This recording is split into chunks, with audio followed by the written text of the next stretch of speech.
feel like I say this all the time now, but truthfully, I've been operating in let them. I heard a message from Pastor Mike Jr., which confirmed what I already was believing, and then I heard it again. And what I mean by let them in business is that I'm no longer chasing clients. I'm no longer begging people to utilize my services. And in that, I have allowed myself to be at peace and be free. Things have still been working out in this season. I think I had to take a time to think about all the things I really wanted to do with my business, take a step back and regroup, because I still had to deal with internal trauma, triggers. I still had to deal with a lot of things that I hadn't dealt with, including grief. And I think in that time, I just could not find myself to be motivated to work on this business or even to move forward with the business. And now I find myself getting back into it where I am making the time to do something with my business. And in that season of just letting people be people, I've now accepted that I'm not going to be for everybody. I don't have to convince everyone to utilize my services. My reputation, my character will speak for itself. And because of that, Kokua is starting to grow.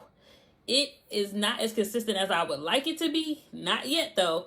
But things are starting to look up. I'm starting to get more referrals. I'm starting to get more word of mouth. And I'm starting to utilize more parts of my business that I enjoy doing, which is helping people organize their business. For all the paperwork that's everywhere that I mentioned in other videos, or that admin, or even incorporating programs to help make things more efficient, as well as telling people what they need to keep aware of, as well as be aware of the tax laws, the things that are changing with the business law, the state and local things that they need to be abreast of. And so that's been helping my business. I'm no longer trying to be perfect when I do these videos.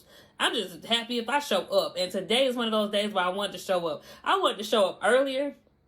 I had made plans that this time I was going to do this video, I was going to do this, that, and the third, and it just did not go that way because I had clients calling me.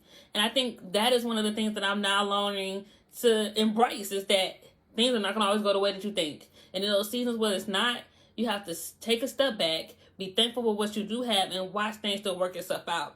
I have another business that I've been working on, and I'm letting that process play out like it's going to play out. And I'm just at a point where I'm really thankful and I'm excited for what I'm going to do with my business this year. And there are also moments when I'm not so excited, where I feel like I'm never going to get ahead. I just feel like I'm failing. But I'm always getting those gentle reminders. And I just think that in that season of letting people be upset with you, hey, your prices are your prices. That's not your customer base. Hey, it doesn't have to be perfect. Oh, this didn't look the way that you wanted to. That's okay, because you can't always be everything to everyone. And I'm learning to put myself first as well as my business. So Kokua has some things coming. It's going to come when it comes. I'm not going to put myself on a deadline anymore, because there are just some days where I just don't feel like making the videos. There's some days where I just don't feel like putting something out. Even though I want to in my head, I just can't. And so I'm going to get those processes better and trying to get a little bit more consistent than I have been in the past year. But like I said before, I had some personal things that I had to deal with, and I'm just thankful to be where I'm at now, where I'm excited again for my business. So there are more things coming.